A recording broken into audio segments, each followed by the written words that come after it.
Hello and welcome back again to Dragon Age Origins. As you can see, we are still in Northering, but not for much longer, because I'm pretty sure I have done everything that I can do here for the time being. So we are ready to move out. And this is actually the first time in a few days that I've played this game, because I wanted my uploads to catch up a bit with my actual game. So I'm all the more excited now to finally head out into what is promisingly labeled the wide open world. So yeah, let's do this. Saving game. Yes, go on. Venture forth. Alright. Oh.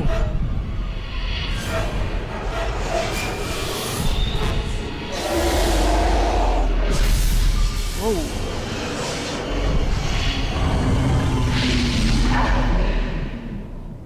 Wow. What was that?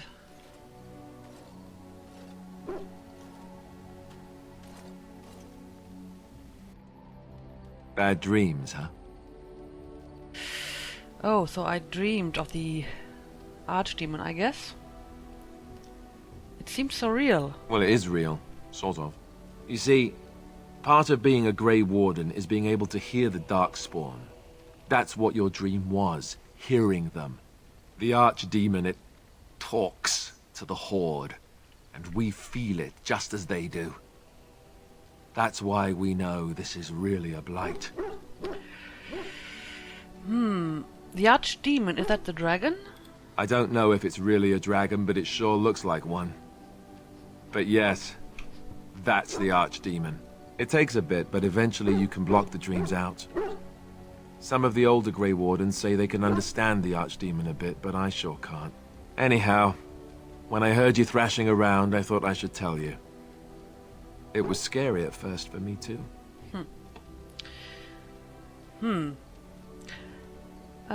Thank you, Alistair. I appreciate it. That's what I'm here for.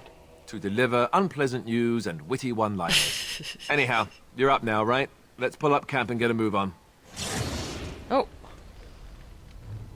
New quest. Another new quest. Party camp. All of your party's injuries are healed when you return to camp. Each party member can be found somewhere in the camp, making it an ideal location to hand on your equipment, give gifts, or talk. Oh, okay. Interesting. So this is a party camp. Does it have a map? It does. World map. Dog. Alistair, Stan. We should probably go and talk to Stan, because we haven't done anything with Stan at all so far. Morrigan. Yeah, I'm going to talk to you soon. I want to check out... Ah, it's good to see you, my timely rescuer. Bodon Feddick, at your service, once again. I saw your camp and remember the kind offer that you made the last time we met. And is there anywhere safer for a poor merchant and his son to sleep? I think not. I'm perfectly willing to offer you a fine discount for the inconvenience of our presence. How does that sound? Good? Yes? That sounds marvelous. So those are the two dwarfs I rescued in the last episode, I guess. And, I mean, I've been wondering, he had this quest marker symbol above his head, but I couldn't talk to him, so apparently this is because he joins us anyway. What are you selling exactly? Anything, everything, but all of the finest quality.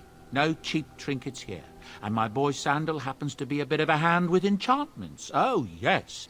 Sadly, it also makes us a target for bandits and the like. If there were spare hands to hire as guards, I would have done so long ago.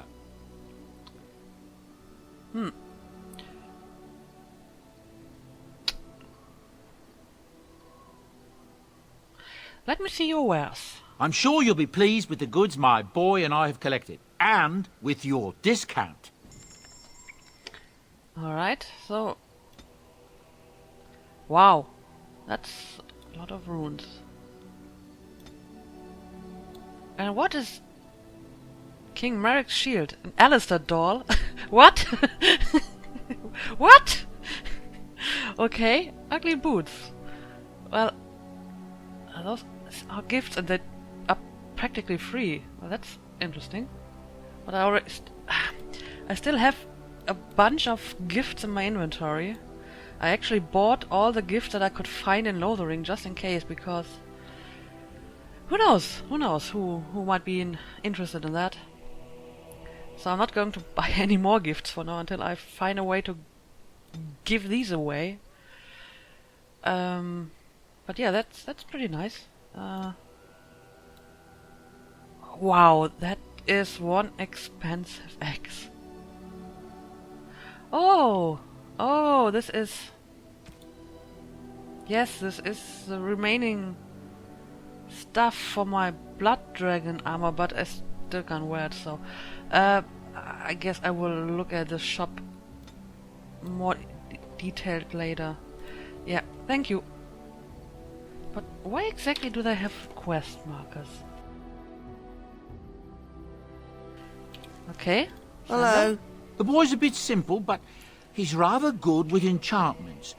One of those tranquil fellas actually called him a... what was it now? A savant. I had no idea such a thing existed. What enchantment does he do?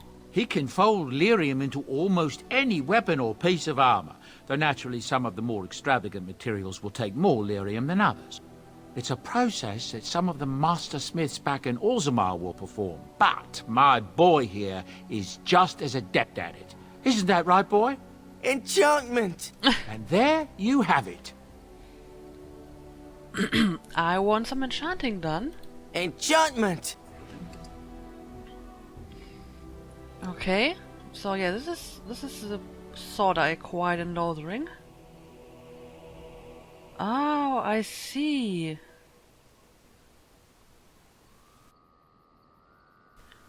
Novice flame. Ah, okay. Okay, sure. Let's put the lightning rune in my sword. Wow. Runes and enchantment. All enchantable items in the party inventory, including those currently equipped, can be upgraded by an enchanter, so long as you also have runes available. Select the item you wish to enchant, then drag and drop the desired runes into the slots on an item. You can actually see the lightning on the sword. That's great. So, what do you want exactly? Feast day gifts? I remember there was a quest.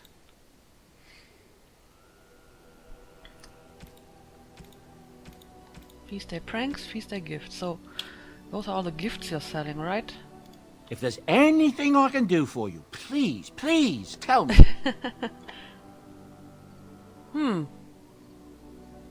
Have you heard any rumors? I hear news from Dinnerham that Tyrn Loghain has been declared the new regent. It makes sense, his daughter being the queen. That's what I've heard on the road, anyhow. Take it for what it is. Yeah, that's what I heard as well, actually. So what's your story exactly? Well, if you're really interested, I suppose it wouldn't hurt to tell you. I am originally from Orzammar, the famed dwarven city that lies beneath the stately Frostback Mountains. I was a merchant there, too. Merchant caste. These things are in the blood, you know. You can't just leave them behind. I ran a fairly successful business. Rare artifacts, you know. Old things, grand things. The nobles loved them. Reminded them of the lost glory days, I suppose. Lost glory? Our kingdoms once spanned the length of Thados, from majestic Orzammar to Kal Sharok to glittering Darmalin far to the west. They say the gold and silver veins ran so thick through the stone of Darmalin that the entire city sparkled. The Darkspawn took it all, of course. One by one, the old tides fell, and then all that was left was Orzammar. But we were talking about how I ended up here, weren't we? One day, a noble woman came to my stall. She looked around for a bit and then started shrieking in dismay. Apparently, she believed that a pair of braces I had for sale once belonged to her brother. He'd been lost in a cave-in, you see, while on an expedition to clear out the Darkspawn from one of the tunnels running close to the city. They were made specially for him. They're unique, she shrieked. He stole them from my poor brother's corpse. She had me arrested on the spot, of course. Nobles, they're touchy like that. Okay. What happened then? Well, I didn't steal them. You see, I'd been paying these castless thugs to venture out into the deep roads for me. The lost tigers. They're full of things that people left behind. Sometimes you can find a treasure. I see. Something worth a little gold. I see. The noblewoman, she wasn't too happy with the theft of her brother's braces. I don't know what they planned for me, and I didn't want to find out.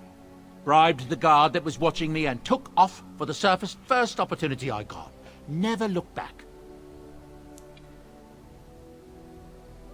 And now here you are. Yes, here I am.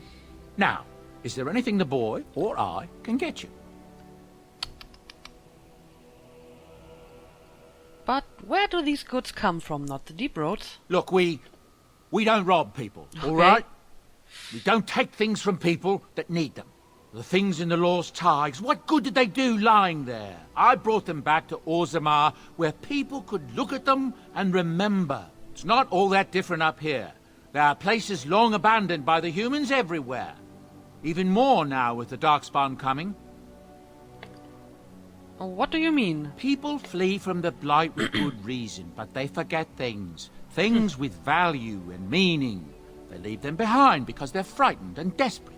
And sometimes, my boy and I, we find our way to these places before the Horde descends, and we save these things. I take them away so the Darkspawn don't get them. Is that so bad? They destroy everything they touch. Well, fair enough. Everyone has to make a living somehow. That's what I tell myself, too. Ah, these are dark times indeed. Dark times, my friend. You didn't mention your son in your tale. Ah, yes. I'm married to a fine woman back in Denerim, it's true. She'd give me a son if she could, but that's not likely to ever be. Sandal here. I found him in the deep roads years ago. Abandoned, I think, and he was never quite right in the head. I took him in, and I brought him with me when I came here to the surface. It may not be my blood, true, but I think of him as one. We left Orzammar. That's right, boy. Maybe one day we'll see it again. Well, that's a nice sentiment. Just taking him and raising him.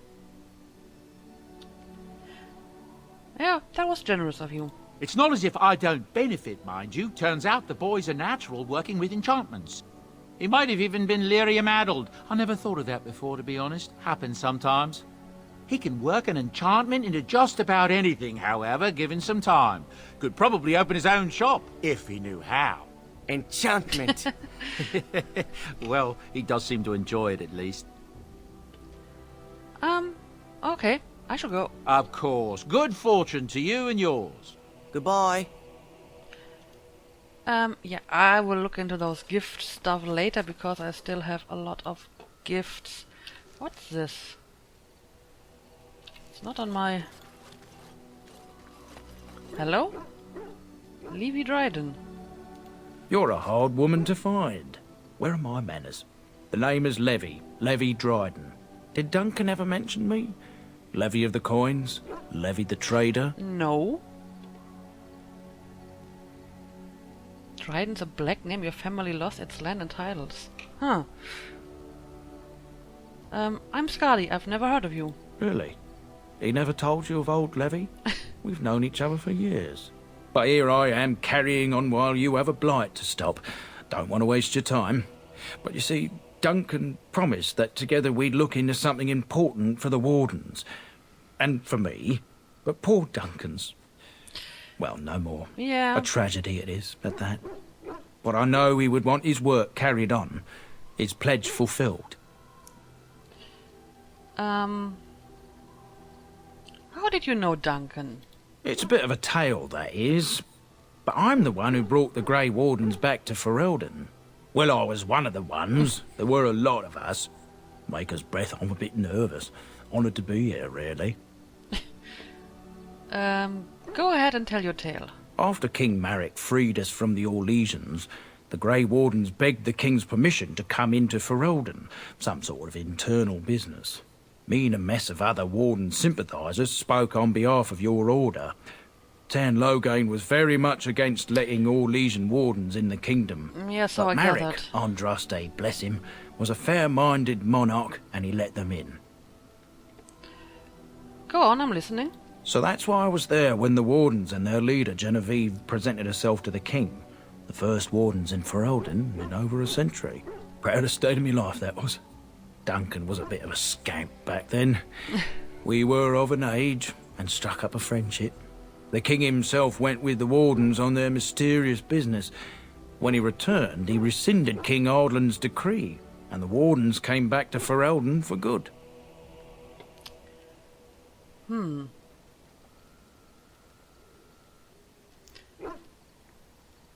Why were the Grey Wardens cast out by Arland?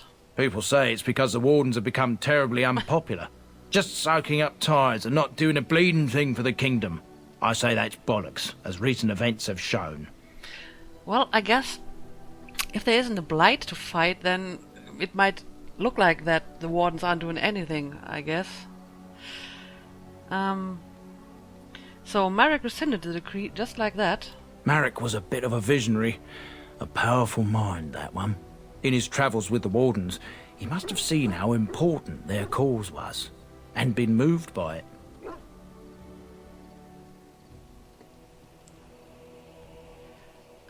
I doubt that's the full story. There was some talk at court that he did it to improve relations with Orzammar. That might have factored into it, but make no mistake. King Marek was a giant among men. Well, I thank you for your part in bringing the Wardens here. Oh, his stomach's all aflutter. You're welcome. So, what promise did Duncan make to you? Well, as you know, my family's name is mud around noble circles.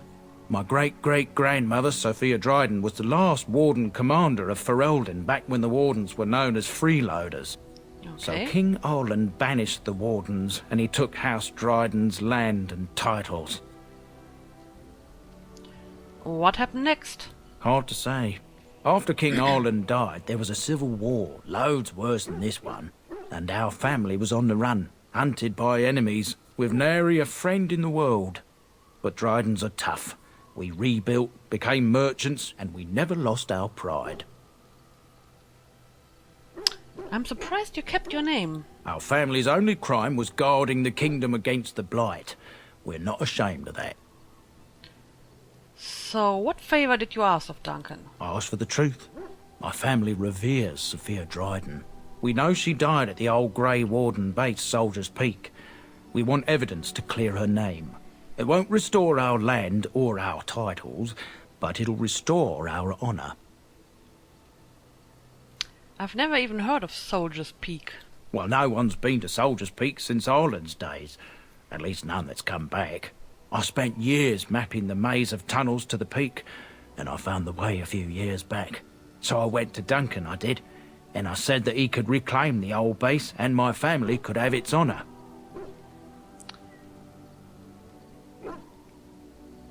How will reclaiming the peak help the Wardens? Soldier's Peak has strategic and symbolic importance.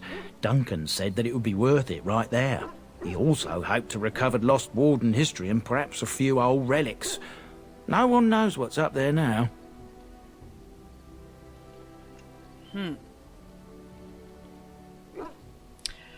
Your family's face will be rewarded. I will help you. 1,000 blessings upon you, Warden. I'll mark down the location on your map. When you arrive, we'll pick our way through the tunnels together.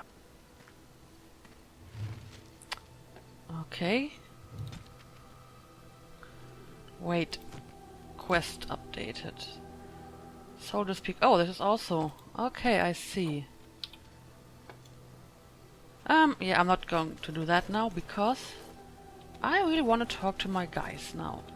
And we will start with Stan because I haven't talked to him at all. Why are we stopping? We're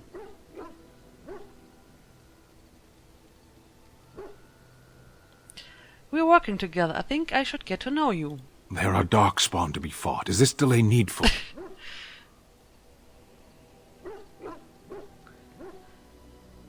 What's your hurry? What a strange language you speak. You say hurry where I would say duty.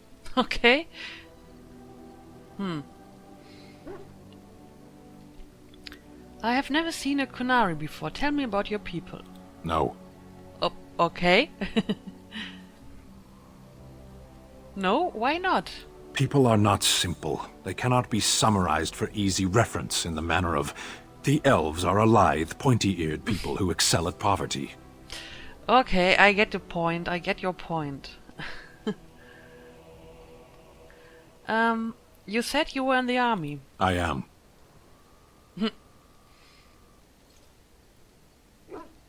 Why would the Qunari send soldiers here? The Antam are the eyes, hands, and mouth of the Qunari. We are how my people know the world. Okay. Have you ever fought in a war?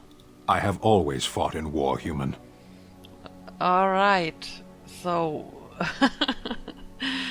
You're an interesting fellow. What do you mean by that? My people have been at war since the moment we set foot in the Northern Islands.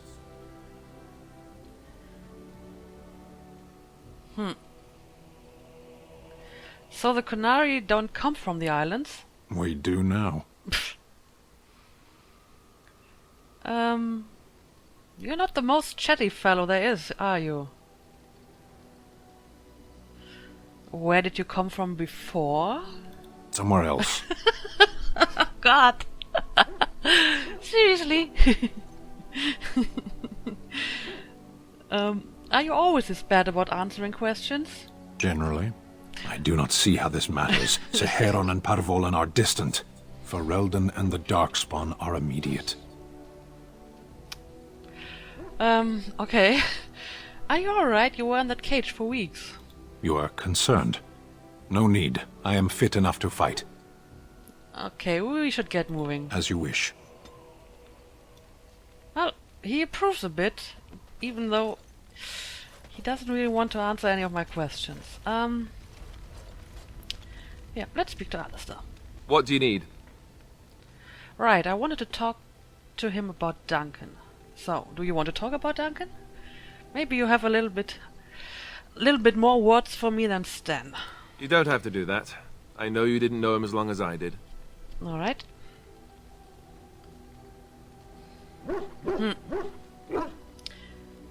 He was like a father to you, I understand. I should have handled it better. Duncan warned me right from the beginning that this could happen. Any of us could die in battle. I shouldn't have lost it, not when so much is riding on us, not with the blight and everything. I'm sorry. Oh, never mind. There's no need to apologize. I'd like to have a proper funeral for him. Maybe once this is all done, if we're still alive. I don't think he had any family to speak of.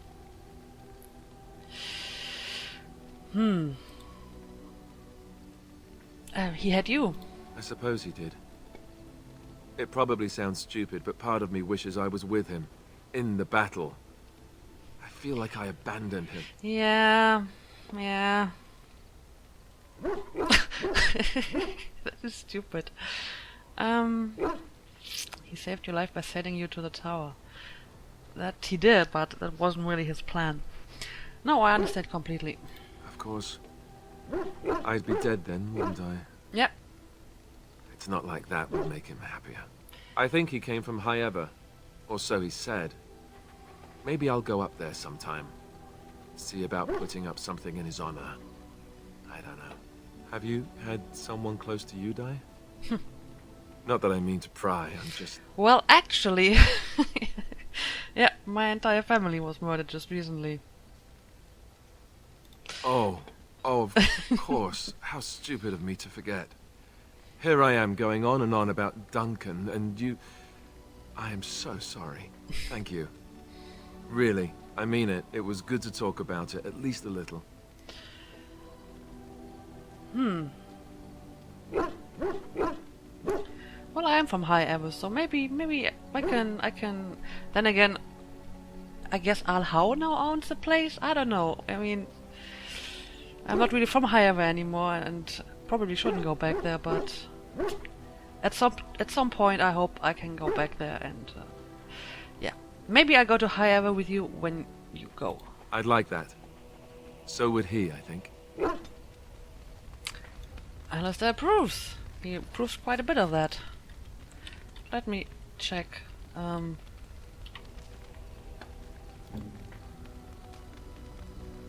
Plus 15. Alright, so I guess we can talk to... Can we talk to the dog? Oh, why, you little... Are you harassing my dog?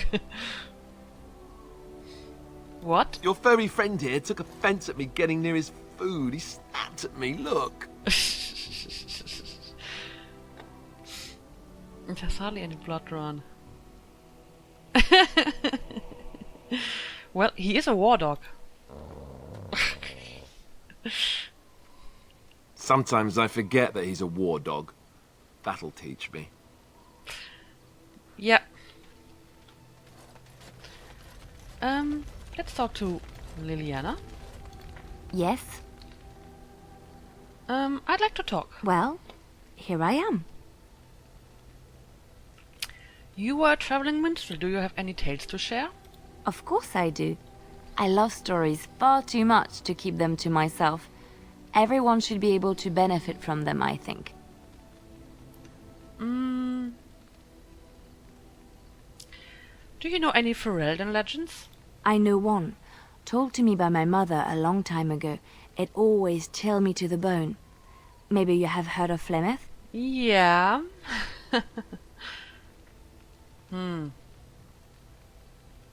Morgan's mother was called Flemeth. Are you sure? Was she the Flemeth of legend? Flemeth, the devourer of men? Flemeth, mother of witches? Flemeth, demon-touched, who dwells in the mists?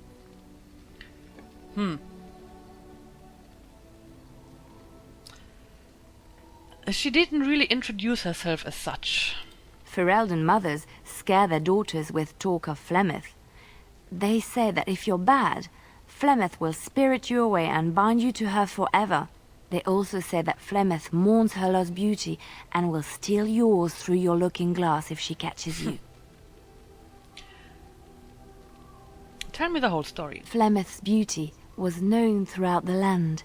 She had hair like unto a moonless night, skin as pale as winter's first snow, and eyes as beautiful and perilous as the sea. When she came of age, she came to the attention of the Lord of Highever, Qunari, and he took her for his wife.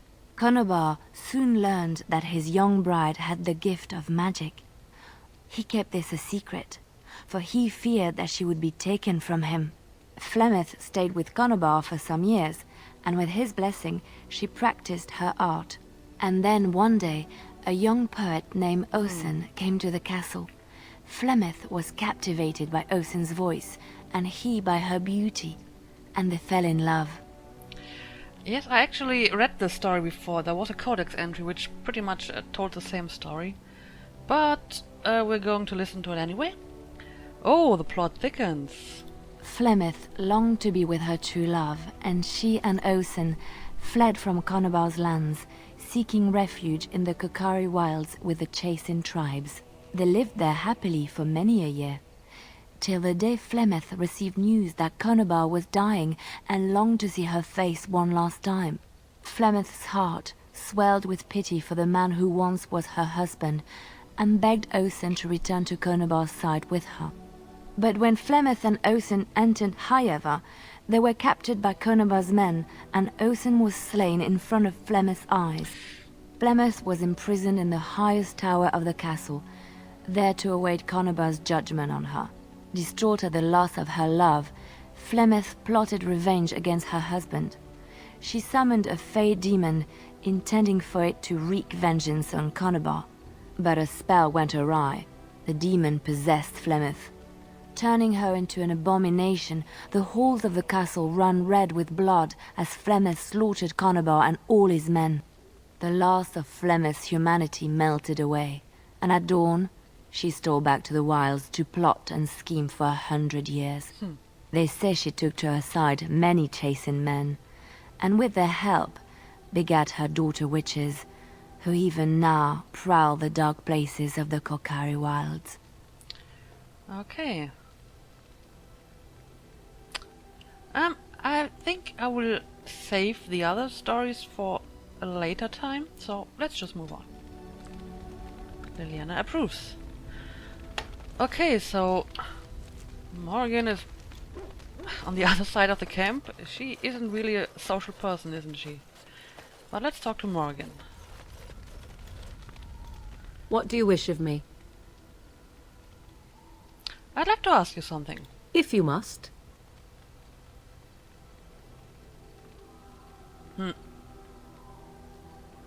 How did you become a shape changer? I was not born such. 'Tis a skill of Flemeth's, taught over many years in the wilds. The chastened have tales of we witches, saying that we assume the forms of creatures to watch them from hiding. When a child is alone and separate from his tribe, that is when we strike, dragging the young boy kicking and screaming to our lair to be devoured. A most amusing legend. Okay.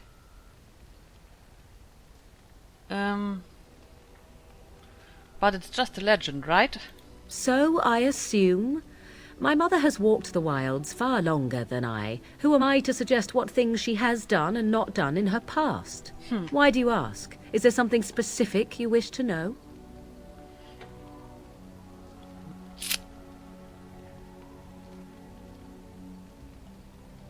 Can you change into other human forms as well? The form of an animal is different from my own. One may study the creature, learn to move as it does, think as it does.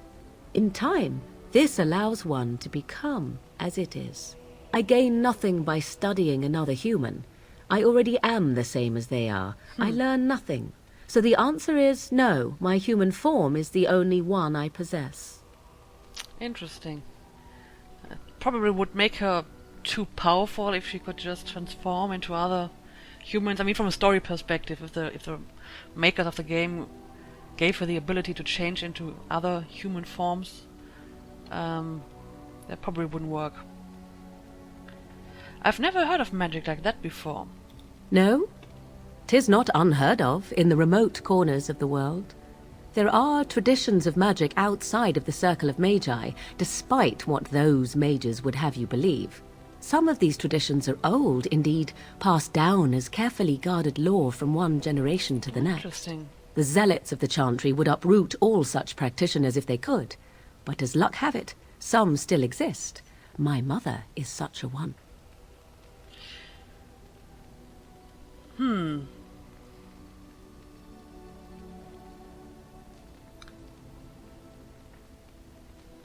Yeah, I think she probably is kind of curious about these traditions outside of the chantry.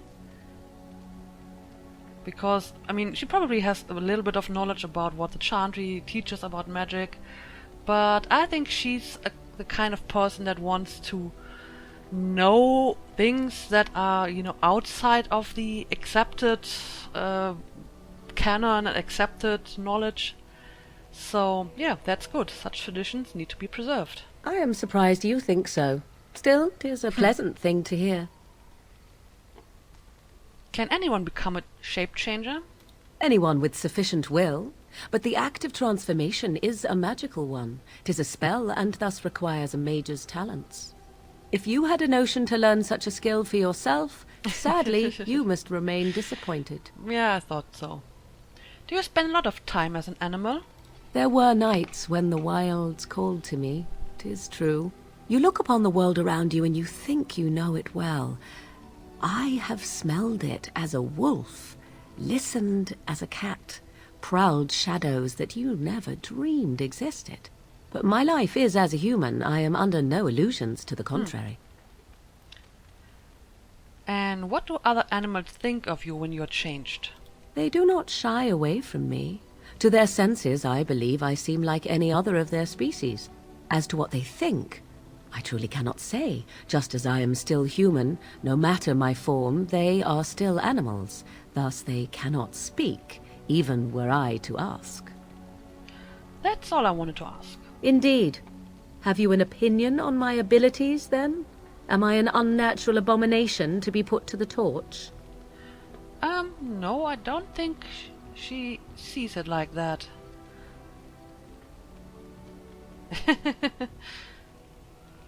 I think your abilities sound quite useful. A most practical opinion.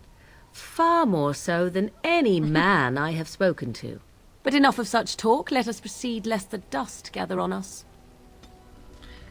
Morgan approves. Yay! Yeah, but I think she's quite open-minded about such things, and she isn't scared of magic or forbidden knowledge, and so right. Is there anyone else? No, that's all I can talk to. And yeah, actually, I think I have been recording for long enough, so I'm going to end the episode here. And in the next episode, let me look at my quests journal. I think we have to decide which of these quests we want to tackle first. So, see you next episode.